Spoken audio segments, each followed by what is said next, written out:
Party के प्रति कोई नाराजगी लोगों में नहीं है, क्योंकि सबको एक विश्वास है देश के प्रधानमंत्री के ऊपर। नाराजगी को दूर करने के लिए शीर्ष नेतृत्व जिम्मेदारियां तय करेगा, और ऐसा नहीं है कि वो जिम्मेदारी जो लोग उनके बीच में लेकर जाएंगे वो नाराजगी को दूर कर ही लौटेंगे।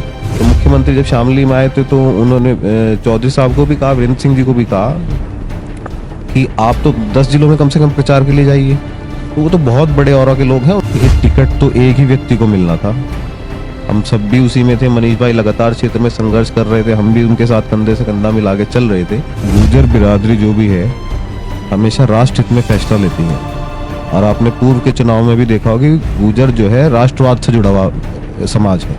यही लक्ष्य तय करके काम कर रहे हैं कि हम आने वाले चुनाव में 19 तारीख को कैराना विधानसभा से भारी बहुमत से जिताकर प्रदीप चौधरी जी को भेजेंगे। कैराना लोकसभा चुनाव में लगातार जो है कैंपिंग की जा रही है। तमाम प्रभावित करने वाले व्यक्ति जो है जनता के बीच में जाकर वोट मांगने का कार्य कर रहे हैं। प्रदीप चौधरी को वहाँ पर जब प्रत्याशी पुनः भारतीय जनता पार्टी ने बनाया है, ऐसे में जो प्रभावित करने वाले लोग हैं, ये कहा जाए जो वजूद वाले लोग हैं जनता के बीच में जा रहे हैं, चर्चा कर रहे हैं, मुद्दों की बात कर रहे हैं, और सरकार की नीति से लोगों को जाकर चर्चा कर रहे हैं। लोग बाग जो है उसकी नीतियों पर अपना जो है समर्थन देने के लिए मन बना चुकी है। इन सब बातों पर चर्चा करने के लिए किस तरह के मुद्दे निकल कर आ रहे हैं, क्या लोगों की मांग है, क्या लोग बाग वहाँ विकास चाहते हैं, और उनका एमपी सरकार कैसी होनी चाहिए, इन सब बातों पर बातचीत करने के लिए कैराना ब्लॉक प्रमुख हर्षल चौधरी जेडी न्यूज़ के साथ है। बातचीत करें, चर्चा करें। कुछ विरोध के सवाल भी वहाँ पर उठते हुए नजर आ रहे हैं, उस पर भी, उन बातों पर, मुद्दों पर भी चर्चा की जाए। किस तरह के विरोध है, किस तरह की बातचीत वहाँ पे लोग बात कर रहे हैं, चर्चा करेंगे। जी हर्षल चौधरी जी, आपका जेडी न्यूज़ में बहुत बहुत स्वागत है।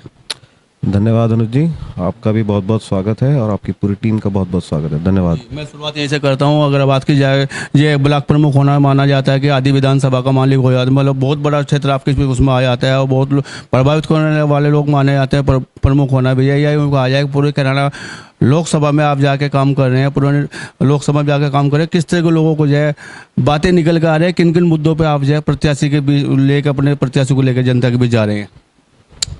देखिए, जब से चुनाव की घोषणा हुई है तभी से हम लगातार चुनाव को लेकर लोगों के बीच में जा रहे हैं।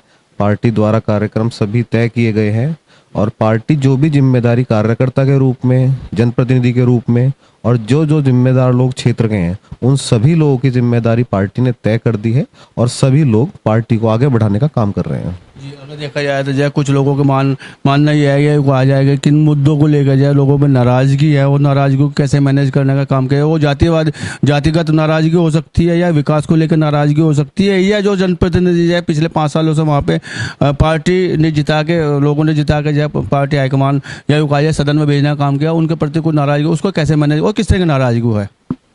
देखिए, पार्टी के प्रति कोई नाराजगी लोगों में नहीं है, क्योंकि सबको एक विश्वास है देश के प्रधानमंत्री के ऊपर, और उस विश्वास को लेकर ही जनप्रतिनिधि सब उसी बात को लेकर लोगों के बीच में जाते हैं।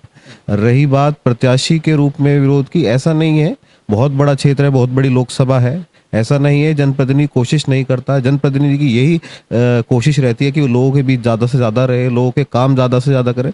लेकिन कुछ मुद्दे रहे होंगे, कुछ लोगों की व्यक्तिगत नाराजगियाँ हो सकती हैं, लेकिन ऐसा नहीं है पार्टी और प्रत्याशी के प्रति लोगों की कोई भारी नाराजगी ऐसी अभी नज़र नहीं आ रही है। कैराना लोकसभा से आप ताल्लुक़ रखते हैं। कैराना में जो आप जय ब्लॉक प्रमुख है, कैराना में अगर बात की जाए ननौत्ता में जो ठाकुर समाज की जो बड़ी पंचायत होने जा रही है, विरोध के सवाल तमाम उठ के आ रहे हैं। हालांकि जो बहुजन समाज पार्टी ने ठाकुर समाज का एक प्रत्याशी भी बनाया हुआ है श्रीपाल राणा के रूप में, जो है उसको जो समर्थन देने की बात उनके बीच में आ रही है, या इकरा को समर्थन देने की बात की। हालांकि जो है ठाकुर समाज अगर बात की जाए, राजपूत समाज है, भाजपा का वोट माना जाता है। इस चुनाव में ठाकुर समाज की नाराजगी का क्या मायने रहेंगे? क्या इस नाराजगी को वोट के रूप में बदला जा सकता है, या बीजेपी में दोबारा वो लोग आके अपना समर्थन दे सकते हैं? कैसे देखते हैं? देखिए, नाराजगी जाहिर करना लोकतंत्र में सभी का अधिकार है, और कुछ मुद्दों को लेकर उन लोगों की, वो भी हमारे भाई हैं, वो भी हमारे समाज के ही एक मालाग में बने हुए हैं हम लोग।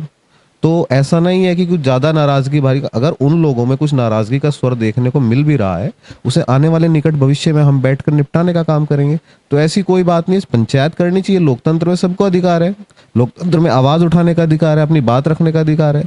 तो ऐसा नहीं है कि कुछ, ठीक है सब चीज़ें, नाराज़गी उनकी तय है, प्रत्याशी भी अगर उनके बीच से आ गए, कोई ऐसी बात, लोकतंत्र में सबको चुनाव लड़ने का अधिकार है, और ये संविधान इसीलिए बनाया गया था कि सबको बराबर समानता का अधिकार मिले।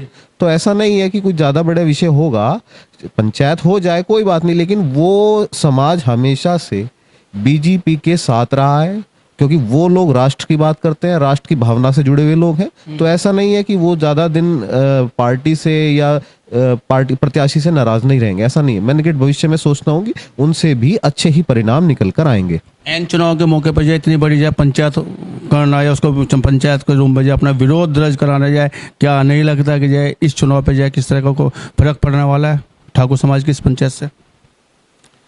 देखिए, वो निर्णय तो वो लोग लेंगे कि वो अपनी पंचायत में क्या करने जा रहे हैं, वो भी बातें सामने निकल कर आएंगी। लेकिन हमारा प्रयास और पार्टी का प्रयास यही रह जाएगा, जो नाराजगी लोगों में है उस नाराजगी को दूर करने के लिए शीर्ष नेतृत्व जिम्मेदारियां तय करेगा। और ऐसा नहीं है कि वो जिम्मेदारी जो लोग उनके बीच में लेकर जाएंगे वो नाराजगी को दूर कर कर ही लौटेंगे।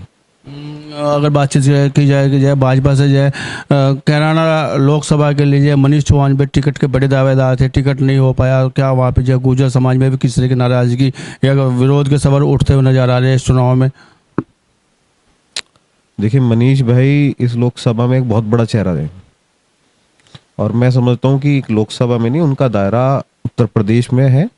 और वो उत्तर प्रदेश के ऐसे घर से आते हैं जिनका राजनीतिक घराना मैं समझता हूँ 62 से लगातार वो लोग चले आ रहे हैं, और वो बहुत बड़ा राजनीतिक घराना है। उनके बारे में शायद तो मुझे बोलने का कोई वो भी नहीं है। मैं समझता हूँ कि मैं उस स्थान पे भी नहीं हूँ कि उनके उस परिवार के बारे में चर्चा करूँ, और ना मेरा कद अभी इतना बड़ा है। वो बहुत बड़ा परिवार है, बहुत बड़े औरा के लोग हैं वो लोग।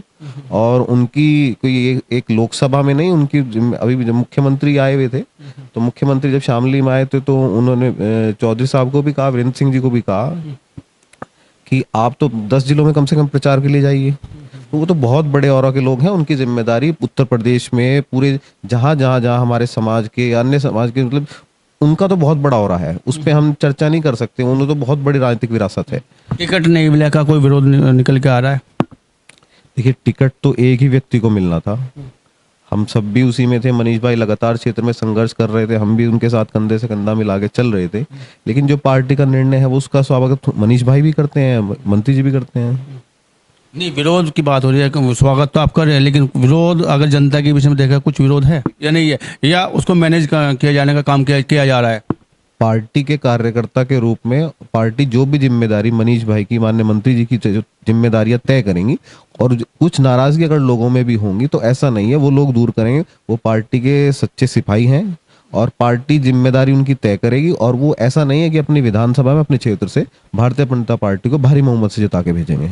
एक घटनाक्रम के तहत अगर देखा जाए, या चौधरी परिवार जो कैराना लोकसभा को बड़ा प्रभावित करने का कार्य करता है, और बात की जाए समाजवादी पार्टी के जो प्रमुख दावेदारों में थे टिकट के हो जाए, उन्होंने हाल फिलहाल में जो लखनऊ से जब वापसी लौटे तो एक बड़ी पंचायत करके या यूँ कहा जाए कि जो अपने लोगों को समर्थन जो इकरा हसन को देने का कार्य किया, गुजर नेता बड़े माने जाते हैं, क्या उससे इस चुनाव पर किस तरह का कोई फर्क पड़ने वाला है अगर मैं गुजर समाज की बात करूँ? देखिए, गुजर बिरादरी जो भी है हमेशा राष्ट्र हित में फैसला लेती है, और आपने पूर्व के चुनाव में भी देखा होगा कि गुजर जो है राष्ट्रवाद से जुड़ा हुआ समाज है, तो वो राष्ट्रवाद के ऊपर फैसला लेगा। और जो पंचायत हुई है उसका मुझे जानकारी इतनी नहीं है। जो वो गंगो विधानसभा के लोगों ने, जो भी उनके लोग निकट के लोग होंगे, वो जिम्मेदारी उनके व्यक्तिगत निर्णय होंगे, वो किसी को समर्थन दे। जब जिस पार्टी में जो व्यक्ति काम कर रहा है तो निश्चित सी बात है वो उसी के प्रत्याशी के लिए चुनाव लड़ाएगा। पहले भी उन लोगों ने चुनाव लड़ाया, आगे भी लड़ा देंगे।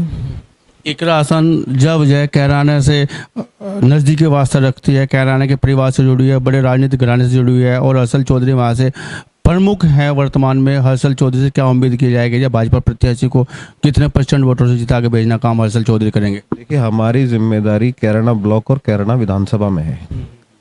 पूर्ण लोकसभा की हम बात करें तो वो होगा, लेकिन मैं एक ये दावा कर सकता हूँ कि इकरा हसन जी चुनाव लड़ रही है, बहुत अच्छी, तो पढ़ी लिखी लड़की है, हमारे समाज की बेटी है। तो ऐसा कोई वो नहीं है कि वो अपना चुनाव, देखो दूसरे दल से वो चुनाव लड़ रही है, वो अपना काम कर रही है। मैं, जो मुझे पार्टी ने जिम्मेदारी दी है, जो मुझे दायित्व मिला है, मैं अपनी पार्टी के लिए काम कर रहा हूँ। और हम यही लक्ष्य तय करके काम कर रहे हैं कि हम आने वाले चुनाव में 19 तारीख को कैराना विधानसभा से भारी बहुमत से जिताकर प्रदीप चौधरी जी को भेजेंगे। जो विरोध के सवाल निकल कर आ रहे हैं सर्व समाज के, कुछ लोग अलग अलग समाजों के आ रहे हैं, चुनाव की तिथि बहुत नज़दीक आ रही है, तो ऐसे में क्या आपको लगता है कि पार्टी या आप लोग उसको मैनेज करने में सफल हो पाएंगे? निश्चित रूप से ऐसा कोई ज़्यादा इस बारे में सोचने का विषय नहीं है। नाराज़गी लोगों की होनी भी चाहिए, और अगर नाराज़गी लोगों में है तो उसको दूर करने के लिए भी जनप्रतिनिधि बीच में जाएंगे। देखिए, जनता अगर अपना जनप्रतिनिधि, अपना नेता चुनकर भेजती है तो उसकी जनता के प्रति कुछ दायित्व है, उसकी कुछ जिम्मेदारियां हैं। उनसे अगर कोई नाराज है तो उसकी जनप्रतिनिधि की जिम्मेदारी ये है कि वो उनको दूर करे, और निकट भविष्य में चुनाव आने से पहले जिम्मेदारियां सबकी लग चुकी हैं। पार्टी के बड़े नेता हैं जो सब काम कर रहे हैं। हमारे कैराना विधानसभा में अनिल चौहान जी हैं, मृगांका सिंह है, बड़े नेता चौधरी वीरेंद्र सिंह जी हैं, जिनकी बड़ी जिम्मेदारियां तय कर दी है। तो ऐसा नहीं है, वो सब लोग मिलकर एक प्लेटफॉर्म पे आकर सबको जोड़कर सबको साथ लेकर चलेंगे और कैराना विधानसभा को भारी बहुमत से जिताकर भेजेंगे। जनप्रतिनिधि तौर पर जो है हर्षल चौधरी का क्या संदेश रहेगा कैराना की जनता के लिए?